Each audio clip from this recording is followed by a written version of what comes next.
All right. My name is Timothy Carruthers. Today's 8/20/24. I've been sober for 297 days. This is going to be part 2 of people killing because of alcohol. And I decided I was going to do a few of these videos, but I also have them mixed in with like every 12 or 13 of my free IOP videos.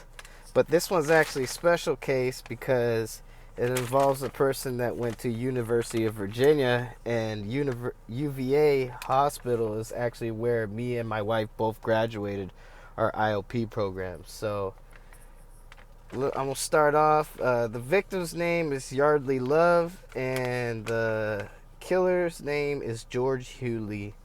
I believe it's George Huguely the Fifth. So, he was 23. He's 23 at the time, and she was 22 when she died.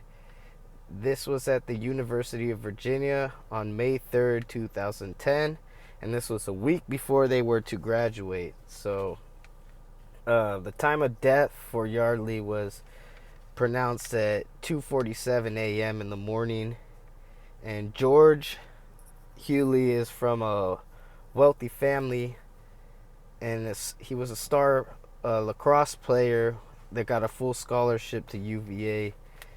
Yardley and George were in a relationship for 2 years, and 9 days after ending the relationship, she was found dead in her apartment. So George didn't remember killing Yardley at all because he was so fucking wasted.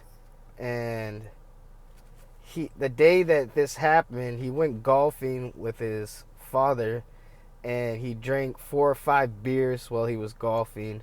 And then after they golfed, he went to dinner with his family, and he drank another 2 to 3 glasses of wine.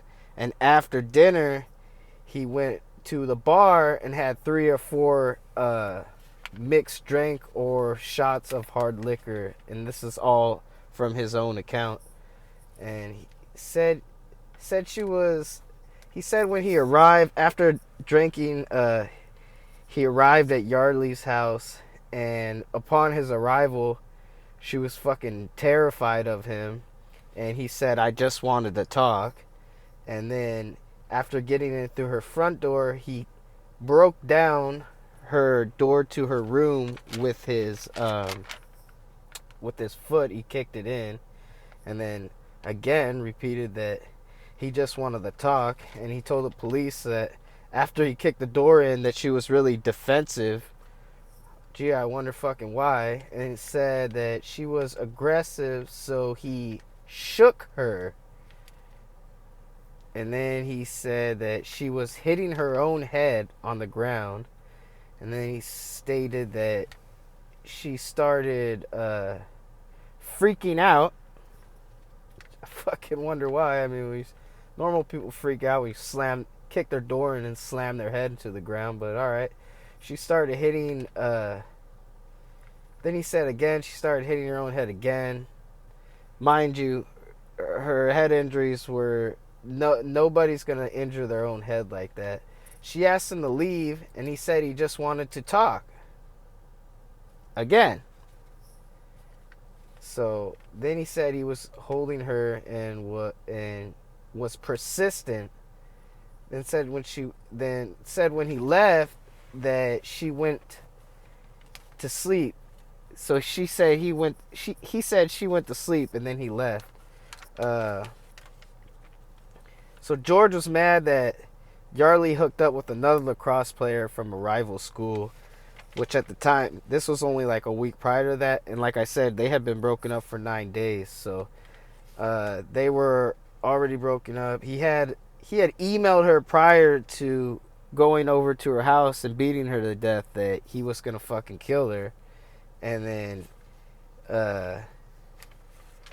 once again, during the interview, he said that he just wanted to talk.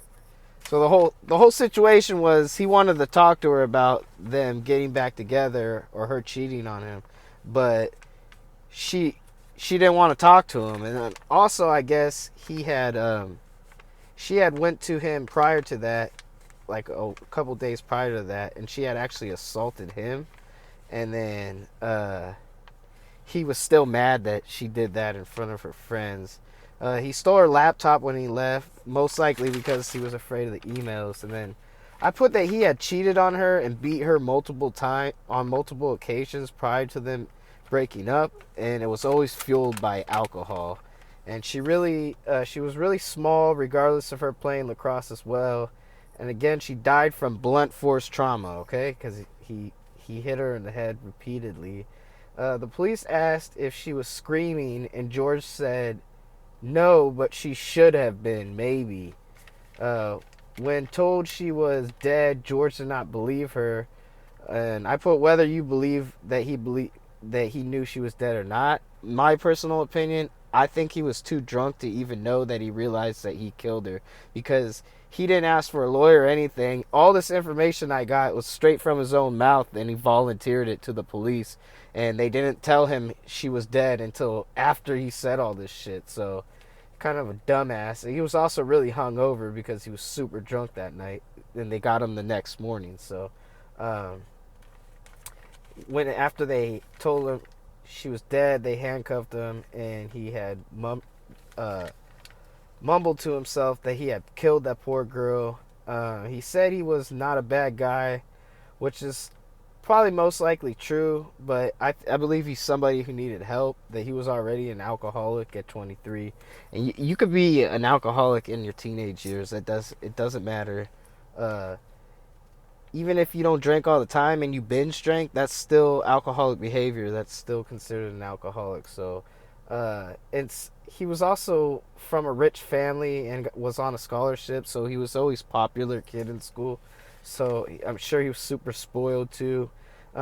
He was also sexting three other women the same night that he killed Yardley. So I guess him being pissed that she banged somebody else really fucking had no weight to it. Yardley had assaulted him prior. I put that.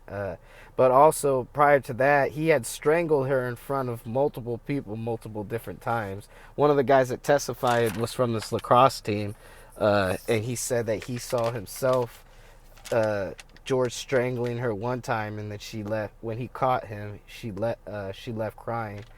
She was alive for 2 hours after the beating. So if George would have fucking thought about what he did and actually called for help afterwards, she'd still be alive. He got charged with second-degree murder and was given 26 years originally. Then they changed it to 23 years. He could be out in 18 years as of 2010, but when he gets out, even with good behavior, he's still going to be 45 years old. The One Love Foundation was created in honor of Yardley Love after this. And the last thing I was going to say is he won't be out until 2030, and he was also sued for wrongful death in civil court by the mom and the sister of Yardley. So even if his daddy saved him money when he gets out, he's most likely going to have to give it all to the family anyways. So that's just another thing. And every time they cheated, every time he beat her, or even when she hit him,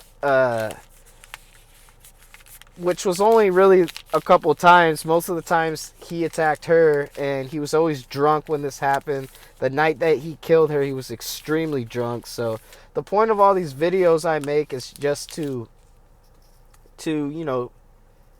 show people that alcohol, just because you drink and you think, oh, well, I'm just drinking and I'm not hurting anybody else.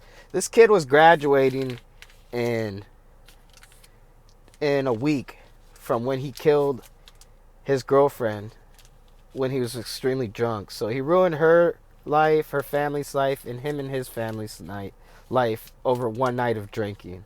Mind you, it was heavily drinking, but still, like, that's the whole point. George is a piece of shit. I just wanted to say that.